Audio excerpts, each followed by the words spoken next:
Femme ayant un petit physique et un gros ego, eh bien, cet ego arrive à la même hauteur que l'estime qu'elle a d'elle-même et aussi l'estime qu'elle porte envers vous. Et ça crée une difficulté. Par la suite, tu vas remarquer que plus elle est dérangée par ta masculinité et plus cela réveille l'amour ou la haine, mais jamais une indifférence. Pourquoi? Parce que votre énergie est devenue trop grande pour être ignorée. N'importe quel move va jouer par rapport à l'énergie. Vous êtes l'initiateur, vous êtes celui qui est tout simplement en train de donner au miroir ce qu'il va refléter. Donc, il va refléter soit de la haine, soit de l'amour, selon qu'elle soit féminine ou masculine.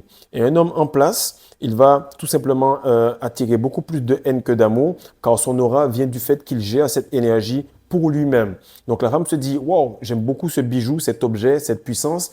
Qu'est-ce que je peux en faire pour moi, pour mes besoins?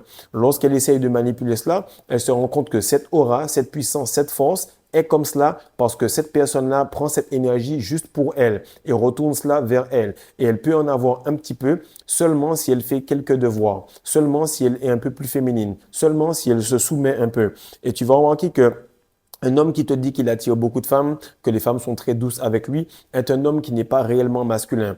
Un homme qui est réellement masculin dans la société d'aujourd'hui est censé recevoir beaucoup plus de haine des femmes qui sont masculines, des femmes qui sont à des postes à pourvoir, des femmes qui se sont complètement forgées une carapace pour tenir bon dans ce milieu masculin.